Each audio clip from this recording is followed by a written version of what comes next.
Hello everyone, this is Serious Trivia, and today we're gonna take a look at the prestige point system that was added in the game in the last patch update in patch 1.7.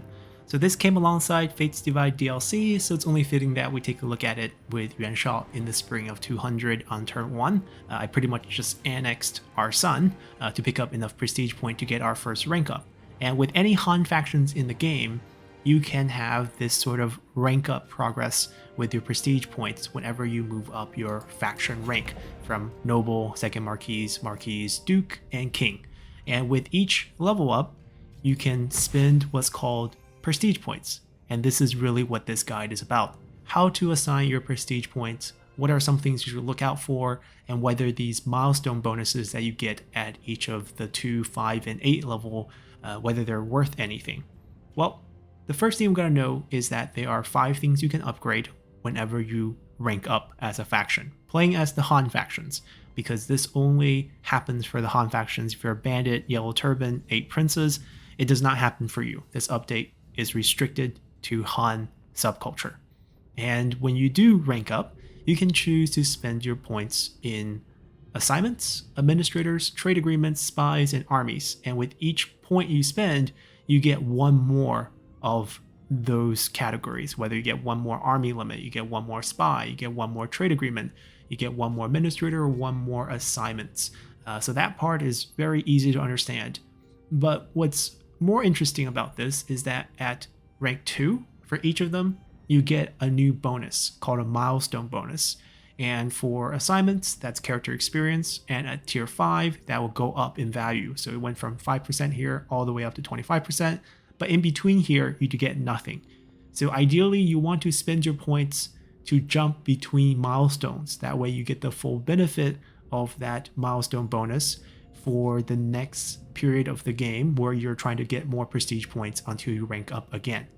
And finally, at the 8th tier or maximum tier, you get additional benefit on top of an upgraded version of your first benefit. So for assignment here, the character experience goes from 25% all the way to 50%, and the new thing is minus 25% character salary faction wide. This is actually very powerful and one of the better bonuses in the game. So this is really all you have to keep in mind when choosing these bonuses when you rank up. And you can also think about what currently is going on in your campaign, what you need the most. And sometimes, if you're playing certain factions, there are things you should focus on because you specialize in those things. For example, Kong Rong would absolutely focus on trade agreement, regardless what the milestone bonuses are, because you use trade monopolies, which is your special form of trade agreement, which also uses the same capacity in terms of limitations. You still want to get as many trade agreements as possible, so you can sign trade monopolies with as many factions as you can in order to gain your faction unique resource. So all in all, when you're considering these things, we're just going to go over everything real quick. Fundamentals: when you are ranking up in your faction, on the first rank up, let's say you're playing 182, Mandate of Heaven, you sometimes have a faction that's below the noble rank, and when you gain to the noble rank, you get 3 points to spend. Second Marquis, you get 4. Marquis, you get 4 more. Duke, you get 6. And finally, King, you get 7. And if you sum that all up, you get 24 points, which means you can technically max 3 of these, right? 8 point each. You could technically max 3. But oftentimes, you're not going to be able to do that, because just like in this turn 1 in the 200 start, the AI already spread out your points. So by the time you come in here and do your own customization, you can't fill up 3 bars. So in most games, you're really going to be able to fill up 2 of them that you want, and then keep a couple around, maybe a tier 5 and a tier 2, or maybe you're going to have 3 empty ones, so you can't even get 2 tier 5s, right? If you get 8 points, there's no way you can get 10 more points. So it's basically one with a tier 2 bonus and one with potentially a tier 5 bonus. Or if you don't really care about the tier 5 bonus, maybe just get as many points as you can and just get like 1 or 2 points of other. It's really up to you. So what bonuses are good and what you should look out for? Well, the first thing we already looked at is the character salary at the milestone 8 for assignments. 25% character salary. This is really powerful in terms of how much economic benefits you can get from this. Because we're talking about late game when we finally have these maxed, right? You're not really going to max your first one really until you hit Duke, unless you really rush it when you upgrade for Marquise and second Marquise. You can get your first one done at that time. And if you're trying to rush one, Assignment's not really the one you want to rush in the beginning, because this effect gets better and better as the game progresses. When you build a bigger roster of generals, you typically start out with around 10 characters in your early game, and you're going to slowly move up, and by the time you're in your late game, you're looking anywhere from 80 to 150. I had rosters that were 180 characters, and that's kind of overkill because I was collecting characters left and right.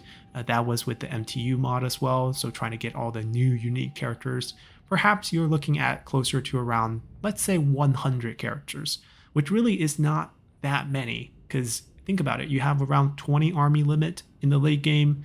If you deploy all those army, that's 60 characters right off the bat. You have a couple administrators, you have court characters, and you have assignment characters. So hitting that 100 mark is really not ridiculous in the late game. And the default character salary in the game is 150. So you might think saving 25% of that is around 30 something, close to 40. And if you get 100 characters, you're looking at anywhere from 3,000 to 4,000 per turn in savings, which doesn't sound like a lot. But then you also have to consider that character salary extends beyond the default salary into things like title promotions, into things like administrator positions or court positions, as each administrator position is 100 salary increase. And if it's a family member, it's a 250 character salary increase. And for court position, it's a 200 jump or a 350 jump for family members. So those can also get reduced by this character salary discount. So a typical upgrade to administrator, you save 25 off of that. For upgrade to a court position, any other position above the administrator, you're saving 50. Any sort of title you give out on the title screen, you're saving anywhere from 25 to 100 per character. So this will add up quite a bit. And to make it more exciting, you can combo a lot of these bonuses that you see here with bonuses from the reform tree. For example, if you really go into character salary reduction on the reform tree, you can actually get up to 65% additional character salary reduction just from reforms.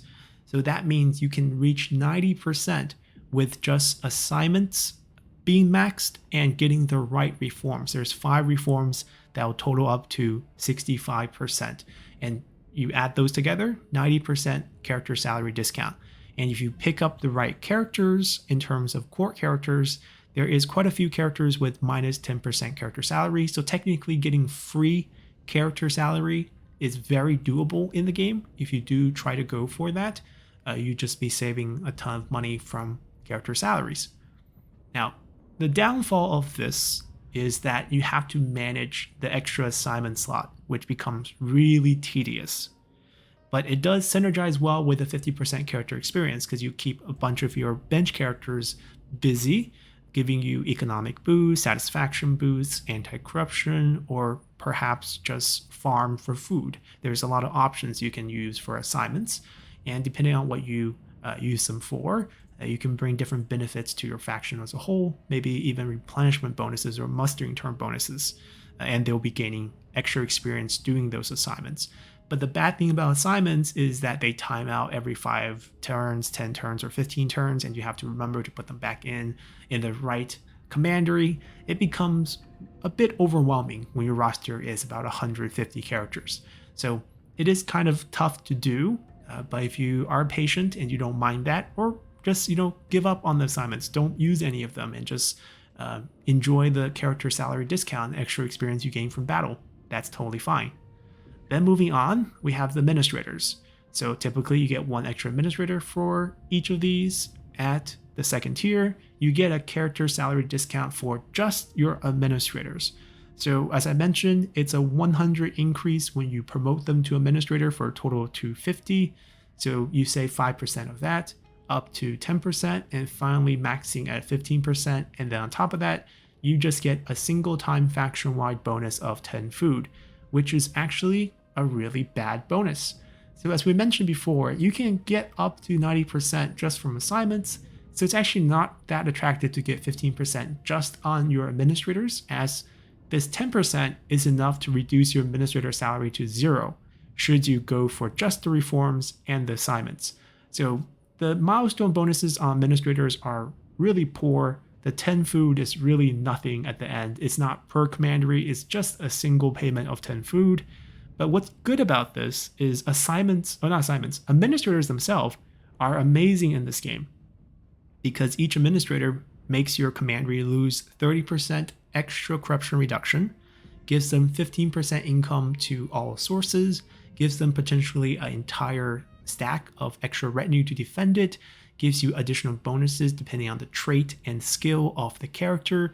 So there are countless benefits for having administrators. And in the early game, you absolutely want more administrators.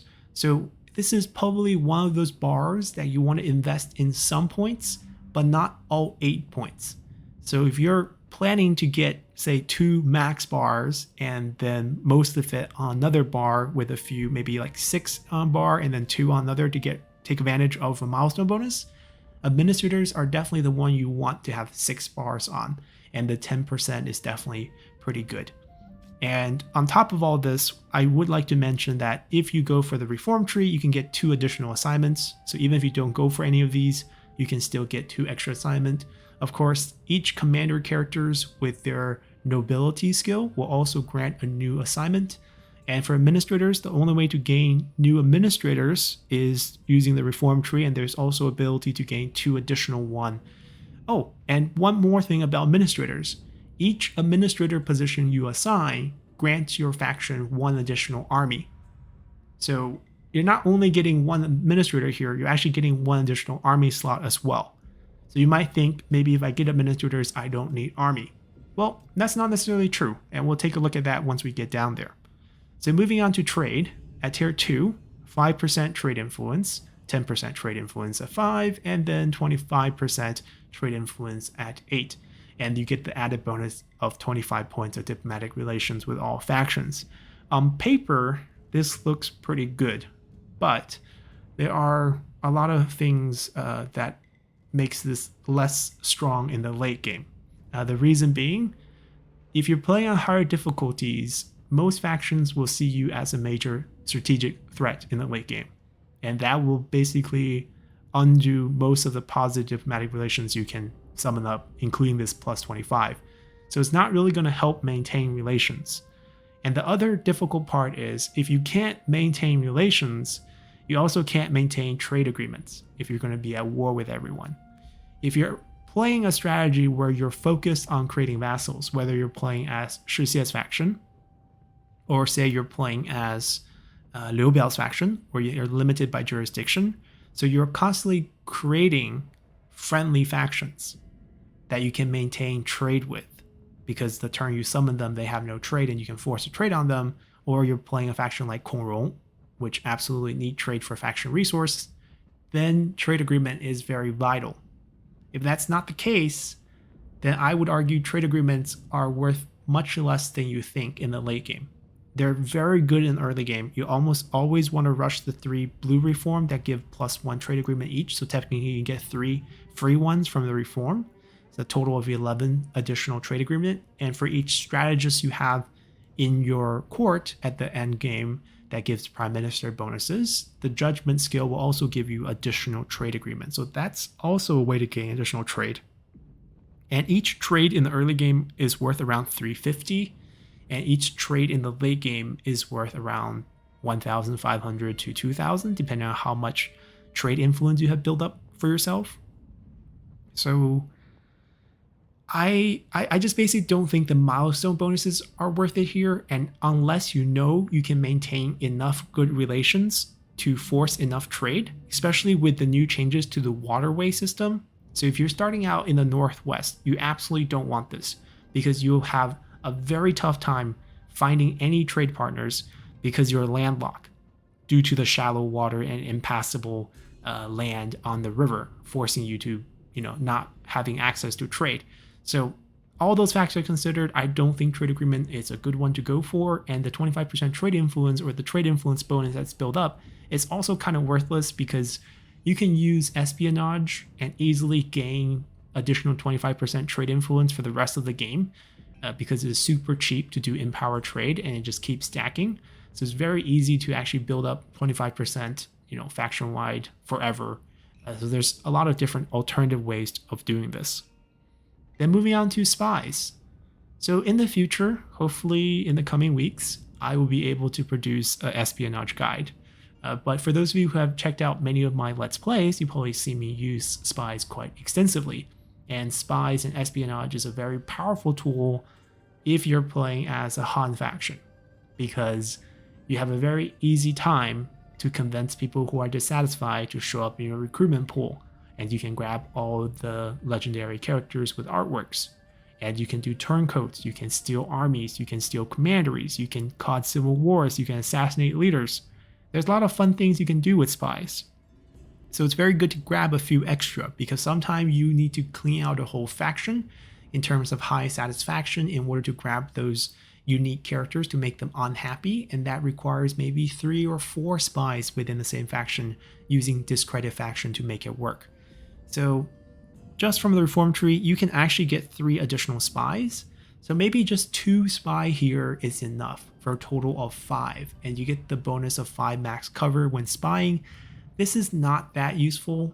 Adding maximum cover only comes in clutch when there's a defense on their spying points that you can't overcome with interference, which is really uncommon because interference will get rid of 25 points of additional spying requirement. So if they have like plus 30 and you're trying to assassinate, which costs like 100 points, then you would need this maximum increase to be 105 because you get minus 25 from the 30. There'll still be 5 left over, so it costs you like 105 to do something. That's like the only time this comes in the clutch. And I just don't think you need this, especially if you are going down the reforms for the spies, because you get a lot of other reduction cost when you do action or increase your maximum when you do action. So you'll be pretty set once you get that. And then plus 10. And finally, at 8, you get minus 10 undercover network cost when performing any spy action. This is actually useful because you actually can stack a bunch of these bonuses where most of the spy actions will actually become free. And it becomes pretty insane once you have that set up. But I actually don't recommend going 8 points in spying. As I said, this is probably the ideal one to get 2 points for, so that you can pretty much get 5 spies maximum, and you can control any faction from the inside out, grab all their unique characters. 5 is plenty. The issue in the late game is that you're going to run out of factions you can spy on as you kill off those factions, and you're only going to be left with the Emperor factions, the 3 kingdoms. And once everyone hit the Emperor's court, Imperial Court, with 7 slots that gives authority bonuses to satisfaction, it's very hard to get turncoats. And turncoats really the only way you can really get consistent spies within enemy forces. So it's going to fall off in the late game, but it's quite fun in the early game. So I think 2 point is definitely enough here. Then moving on to armies. You get additional armies, and you get 5 points of satisfaction for the commanding general or the general on the left side in any army.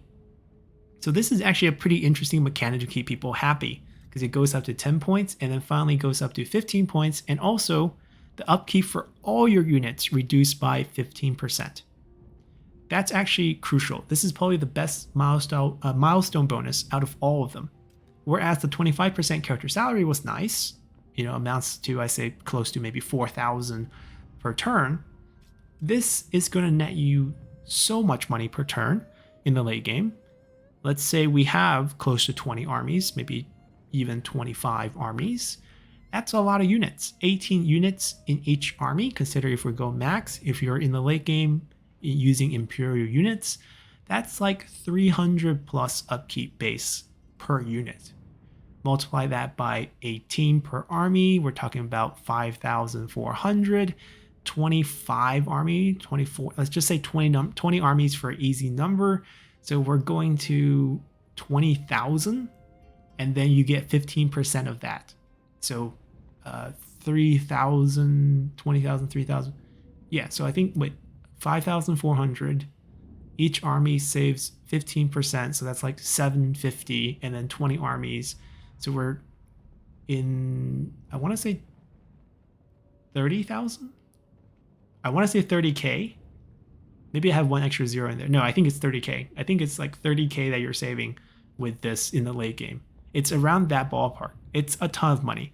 And on top of that, if you go down the reform tree, there's only one reform that gives you retinue upkeep discount, and that's the last reform on the red tree with the Jade Dragon unlock. It's 10%, so you're really never going to see that. And you can get armies on the red tree as well. You can get up to 3 armies, I believe. And the reach skill on the vanguards, on the champions, and strategists can give you 1 additional army from the courts. So you can get a bunch of armies, and the administrators can give you a bunch of armies. Each one's 1 army. So technically, if you max administrators, you max army, that's actually 16 armies. And then you get armies for reaching king, I believe. Actually, no, not anymore. For only certain faction, right? Because they replaced it for the Han factions. But that's, we're at 16, and then for each reach you have, and you start out with 3 army count in the beginning anyways. So a ton of army for you to use, and that's plenty. I think you can easily reach around 25 armies, and the bonus is really good. The satisfaction in the early game is quite good because you can actually just summon single generals onto the field, and they'll automatically be commanding, and it'd be an easy way to provide a title for them so that they're not only not gaining lack of purpose, they're also going to get this increased satisfaction because you have points in the army. So usually how I approach this early on is that I'm going to try to max one first, and the first one I usually max is the army to get this upkeep discount as early as possible, since upkeep is every single turn. Satisfaction help, extra army help, get a few administrator and few spies along the way, so maybe start with 2 of each of those. I usually totally ignore trade agreements if I can, and then for assignments I would grab them last because that's when I get the most benefit for them once I get a lot of characters. As for which factions might focus on which, well, basically if you're planning to play very wide by gaining a lot of land, administrators are really useful for you because you want to place them into every single one of your commanderies if possible. If you're not going as wide, or if you're playing tall, conversely, you don't need as many administrators. So that's pretty straightforward. Assignments are not that useful in the game opinion. You don't need that many, especially since most of your early game leader and heir are going to be commanders. So you're automatically going to get 2 additional ones. And then trade agreements, I already talked about the value of them. You're usually rushing Onyx Dragon Reform, so you usually have quite a few trade agreements already, depending on where you are geographically located. If you're blocked by any river shallows or not, you might consider a few of them, or if you're playing a faction like Coral, then you're definitely going for it. Spies, the only faction where this is maybe more important is Cao Cao's faction, because he has pawns that correlate to the number of spies he has. So if you only get 2, you end up with 7 pawns, right? You get 3 from Reform, 2 from Cao Cao himself, and then 2 more here. So you actually get 7 spies and 7 pawns if you just get 2 points. So even if you're playing as Cao Cao, I don't think you need to max spies. 7 pawns is way more than you ever need, or 7 spies and 7 pawns is way more than you ever need for both your espionage and for your schemes. And then for army, this is the one that I always max. So usually my recommended go-to prestige point upgrade is max army, max assignment, get 2 points in spies, and 6 points in administrator. Now you're not always going to be able to match that, and sometimes your faction might not require 6 administrators, but that's usually my go-to setup. Highly recommended for almost all factions in the game. Now if you notice that, maybe they give you a point in trade agreement, what do? It's fine, just get 5 points administrator. That's perfect. 10% here, 25% here. And if you want to go for that 65%, you get free administrators, and 5 is plenty. And then you still want 2 spies. If you don't get 2 spies, that's fine, get 1 spy. I would actually get this spy very early because you can start looking for turncoats. Like the first spy is very important because you can look at turncoats. For everyone else, there's no rush. But if you do start investing in an army, I recommend just going all the way right away because the upkeep's really what you're going for. You don't really care about the satisfaction that much. Even on legendary, Only the first few turns will you struggle with satisfaction. I'm sure you'll figure something out before that. And you just kind of try to rush this by the time you do hit, say, marquees. Because in this case, we don't have free control of the points before, but as I mentioned, you do get, access to about 8 points of setup for second marquees and marquees, and you can definitely just rush this all the way up. So hopefully this is a good guide for you guys to make sense of the prestige upgrades, and we'll cover another aspect of the game next week. So hopefully you guys enjoyed this, and see you guys then. Bye!